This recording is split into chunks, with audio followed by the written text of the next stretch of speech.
एक जो तजाद है इस वक्त तहरीक इंसाफ और मुस्लिम लीग काफ का, वो सामने आया है।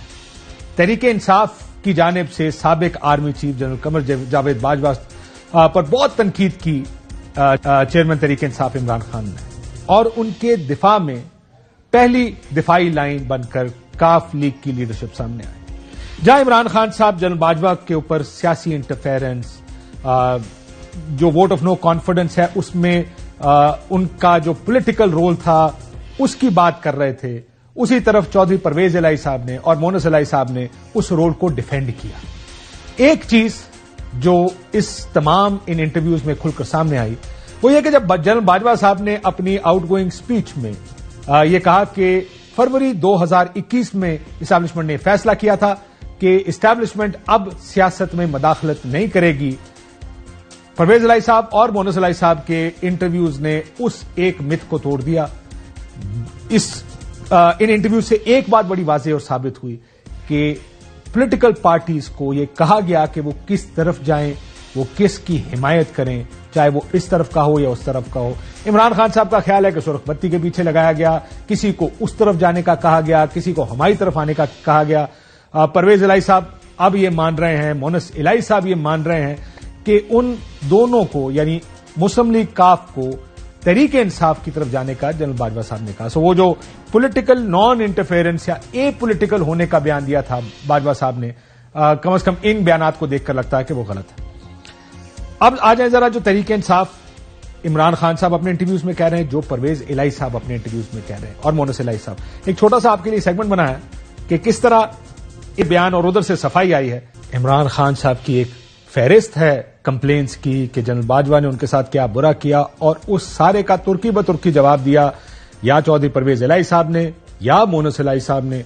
कोई डबल गेम नहीं खेली, हमें क्या कहा गया, इमरान खान साहब का ये क्लेम गलत है। बहरहाल थोड़ा सा आपको ब्रेक डाउन करके भी सुनाते हैं कि इमरान खान साहब जो कह रहे हैं।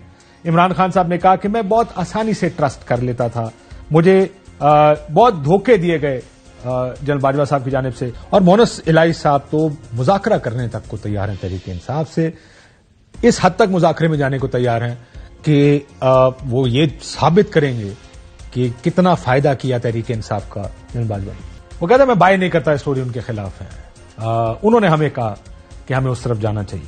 और जैसे इमरान खान साहब ने अपने इंटरव्यूज में कहा भी, उन्होंने कहा हमने कहा कि आप हमें बता दें कि हमें रखना चाहते हैं या निकालना चाहते हैं, कि मेरी स्ट्रैटेजी दोनों के लिए बड़ी मुख्तलिफ होगी।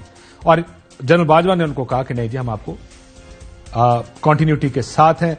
और उसका जवाब फिर परवेज इलाही साहब ने दिया, और उन्होंने भी यही कहा कि बाजवा साहब ने हमें रास्ता दिखाया। अब बात अगर आप इमरान खान साहब की सुने कि मुझे हमें सुर्ख बत्ती के पीछे लगाया, उस वक्त जिस वक्त परवेज इलाही साहब और काफ लीग ने यह फैसला किया तो सब हैरान रह गए, और हैरान इसलिए रह गए, जाहिर है आपको उसका बैकड्रॉप तो पता ही है, you know the background.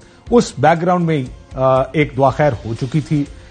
Muslim league काफ ने उस वक्त पीडीएम के साथ जाने का फैसला कर लिया था, और परवेज इलाही साहब को वजीर आला बनाने का भी फैसला हो चुका था।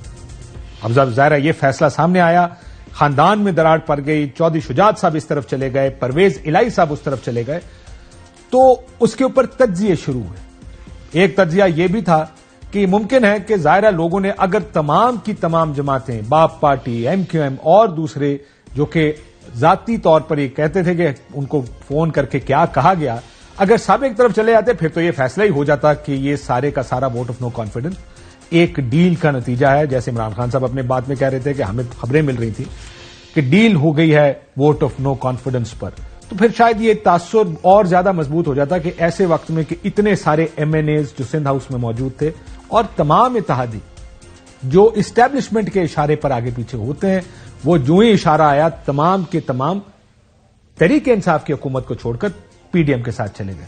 लेकिन मुस्लिम लीग काफ के उधर रह जाने के बाद एक आर्ग्यूमेंट ये भी बनना शुरू हुआ, शायद ये सुर्ख बत्ती सबके लिए थी, कि एक आर्ग्यूमेंट बनना शुरू हुआ, देखें काफ लीग नहीं गई, और काफ लीग के बारे में सब जानते हैं कि एस्टैब्लिशमेंट के किस हद तक करीब है। और यह पता चला इस इंटरव्यू के बाद कि यह फैसला भी एस्टैब्लिशमेंट और आर्मी चीफ के कहने पर किया गया था।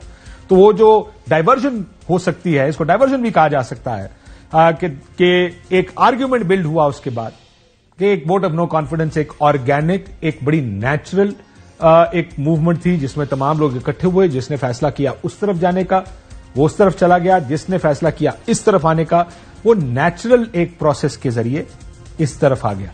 सो ये एक आर्गुमेंट बिल्ड किया गया उस वक्त, जो कि अब हाइंडसाइट में अगर आप उसको दूसरी तरफ से देखें तो ये कहा जा सकता है कि शायद ये आर्ग्यूमेंट बिल्ड करना ही मकसद था, जिसकी वजह से एक पार्टी इधर और बाकी तमाम सियासी जमातें दूसरी तरफ चली गई। इमरान खान साहब ने जो डबल गेम, ये सारे तमाम तर इल्जामात उस वक्त की फौजी इस्टेब्लिशमेंट और उनकी लीडरशिप पर लगाए।